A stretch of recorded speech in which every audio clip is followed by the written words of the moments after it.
Sebab itu dia kata sebahagian. Bila kata ini sebahagian daripada buku ataupun kitab itu sebahagian. Ya, sebahagian. Bila kata sebahagian, dia ada keseluruhannya. Ada keseluruhan. Sikap yang macam ni itu sebahagian daripada iman, bukan keseluruhan iman. Keseluruhan iman itu lebih besar, tetapi sikap macam ni, ini adalah salah satu bahagian atau juzuk iman. Itulah dimaksudkan minal iman. Kenapa diterjemahkan begitu? Cuba kita tengok nombor 2. Perkataan sebahagian tersebut diambil daripada makna min tab'idiyah. Dalam kalau kita belajar kitab nahwu, dia sebut juga min lit tab'id, samalah. Min tab'idiyah sama. Yang bermaksud sebahagian, sebab min itu ada banyak maknanya. Antara maknanya ialah sebahagian. Sebab itulah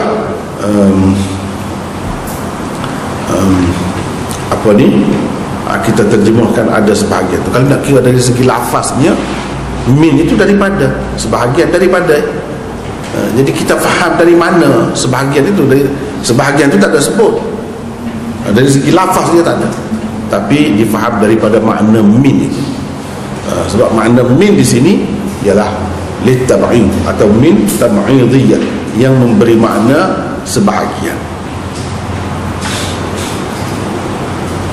Walau bagaimanapun, selain bentuk terjemahan di atas, itu salah satu terjemahan yang boleh kita buat itu, sebahagian daripada iman.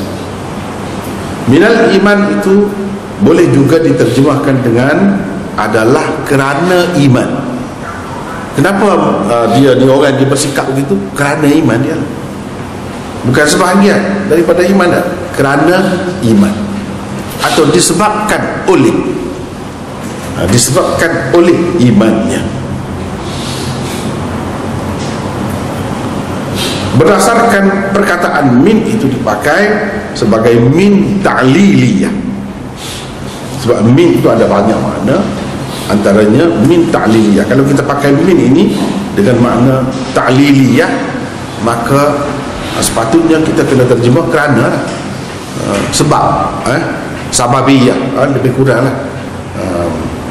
Min sababiyah atau min dengan makna bab sababiyah, boleh juga gitu, dengan sebab atau sebab.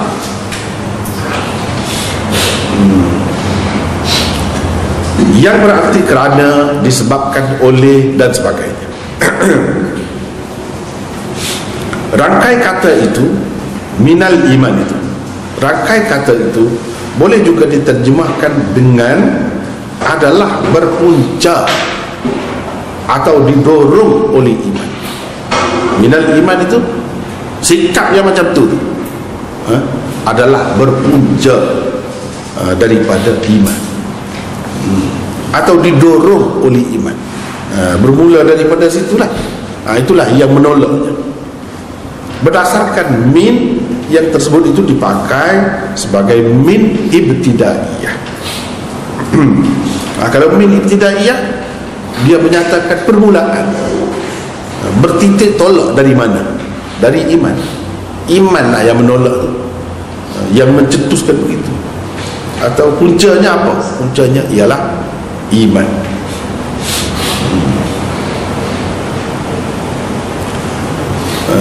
Ini kalau kita pakai min ibtidaiyah. Kalau nak kira dari segi boleh semua. Sebab kalau kita kata gitu pun betul, memang ada juga kebenarannya berdasarkan bahasa Arab, semua boleh, nak pakai macam mana pun. Tetapi terjemahan sebenarnya boleh disesuaikan dengan pendapat golongan ulama yang mengatakan iman itu bersifat basit. Setengah-setengah ulama dia mengandaikan, dia mengatakan Imam Bukhari sebenarnya seperti Imam Abu Hanifah berpendapat iman itu basit. Iman itu tidak ada juzuk-juzuknya, satu saja, tidak ada komponennya. Apa hakikat maksudnya hakikat iman itu, iaitu membenarkan dengan hati, itu saja. Itu kita yang panjang-panjang itu kita sudah bincang dah dulu. Adapun mengucapkan dengan lidah dan melakukan dengan anggota badan itu, kalau nak kata juzuk pun, juzuk mukammilah, mutammimah, juzuk penyempurna, bukan juzuk yang membentuk hakikat. Dengan arti kalau tidak ada dia, tidak ada hakikat iman, bukan begitu. Hakikat iman itu boleh ada walaupun tidak ada benda tu, tetapi ia menyempurnakan iman itu. Kata mereka, sebabnya min itu boleh dipakai dengan macam-macam makna dia. Kalau kita pakai dengan makna min ibtidaiyah, ini berpunca daripada iman. Iman itulah yang menolong, yang menyebabkan ada ni macam-macam perbuatan, perkataan itu. Iman itulah, kerana sudah membenarkan dengan hati, maka keluarlah. Jadi yang keluar itu berupa perkataan ataupun perbuatan itu bukan juzuk iman, dengan arti kalau tidak ada itu tidak ada iman, bukan. Contohnya seperti kita kata, kita lah manusia ni, apa hakikat ada gigi itukah yang membentuk hakikat manusia? Tidak. Tapi gigi adalah penyempurna kepada kewujudan manusia. Tak ada gigi, manusia juga. Bukan nak boleh kita kata manusia itu kena ada gigi. Kalau tak ada gigi tak boleh kata, bukan begitu. Contohnya begitulah, dengan perbuatan, solat, puasa dan sebagainya, itu penyempurna, bukan hakikat iman. Sebab itu kalau orang tak semayang pun dia, kita tak boleh kata kafir lagi. Tak puasa, dia masih beriman lagi, walaupun tidak ada amal bil arkan. Tapi amal bil arkan itu ada disebab didorong, sebab berpunca daripada iman. Boleh jadi kita kata Imam Bukhari pakai min di sini dengan makna min ibtidaiyah atau min ta'liliyah, tetapi itu memang boleh nak kata. Yang sebenarnya kalau kita perhati, kita nak faham seseorang ni, kena ikuti daripada awal. Jangan andai tengok sini mungkin gini, mungkin gini, tak boleh. Ada macam tu susah kan? Nak faham seseorang kena tengok keseluruhan, jangan tengok satu saja. Sebab kalau tengok sini, kita boleh kata Imam Bukhari seperti Imam Abu Hanifah, dia berfahaman iman itu basit, boleh kata. Atas dasar min ini bukan min tab'idiyah, bukan bermakna sebahagian daripada iman, boleh kita kata. Tapi kalau kita tengok kepada yang lepas-lepas, perbincangan yang lepas-lepas, dan begitu juga yang seterusnya, jelas menunjukkan bahawa Imam Bukhari seperti jumhur ulama mengatakan iman itu mempunyai juzuk. Ini semua ni yang kita sebut tadi, tasdiq bil qalb, iqrar bil lisan dan seterusnya, itu adalah juzuk iman. Memang dia percaya begitu. Tetapi perbezaan antara ahli sunnah itu sedikit lah. Itu kata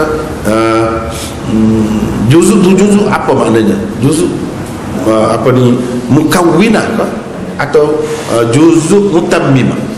Juzuk mutammim kah atau juzuk mukawwin? Itu saja bezanya. Hakikatnya menerima kesemuanya, semua tiga.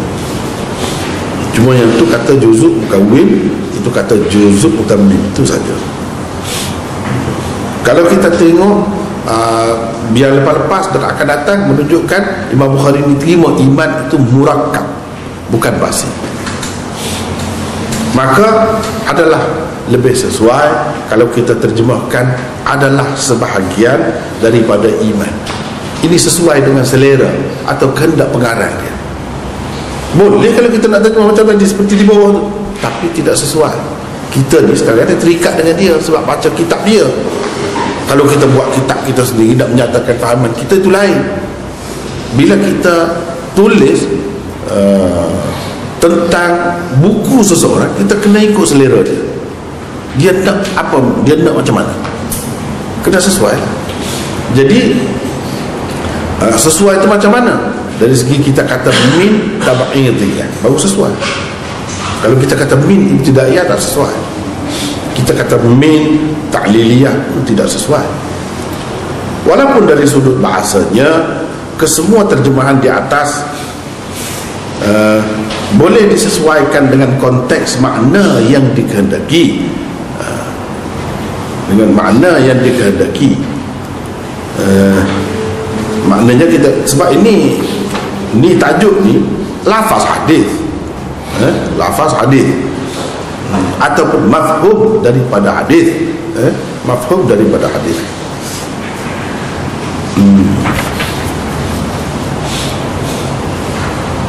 Banyaklah yang kita selalu dengar al-haya minal iman, dan ini minal iman. Orang lain faham minal iman itu berpunca daripada iman. Imanlah yang mencetuskannya. Dia faham itu. Masalahnya asalnya nak faham hadis itu. Orang tu faham cara dia, orang ni faham cara dia.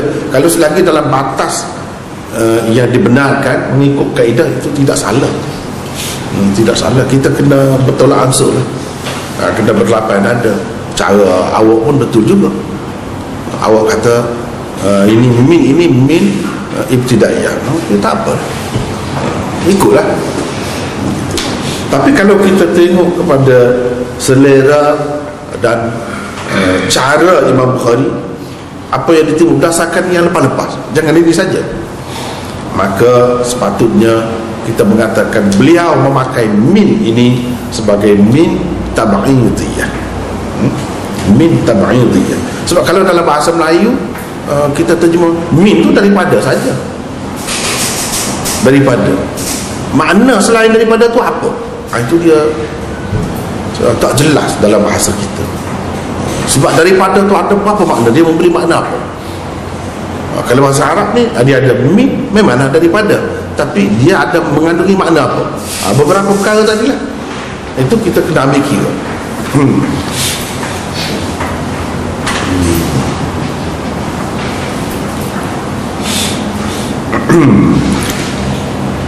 Namun bagi penulis dalam menterjemahkan tajuk bab Imam Bukhari, terjemahannya haruslah disesuaikan dengan pendapat dan pegangan beliau sendiri. Ia sememangnya tersirat dan tersembunyi di sebalik tajuk-tajuk yang diadakannya. Dia nak ceritanya orang yang jadi takut macam tu, nak kembali kepada kekufuran tu sebab apa? Sebab iman dia, sebab iman dia. Itu kalau kita pakai min sababiyah. Kalau kita pakai itu tanda, sebahagian daripada tanda iman, itu makna min tabi'iyah. Kalau kita pakai begitu, kenapa sampai begitu tu dia jadi gini, dia jadi gini? Satu, kalau kita pakai sebab min sababiyah, apa ni, dengan sebab, atau apa puncanya? Puncanya ialah kerana iman. Kalau kita pakai sebahagian, itu tanda ada sebahagian daripada iman itu pada dia, atau tuntutan iman itu ada pada dia.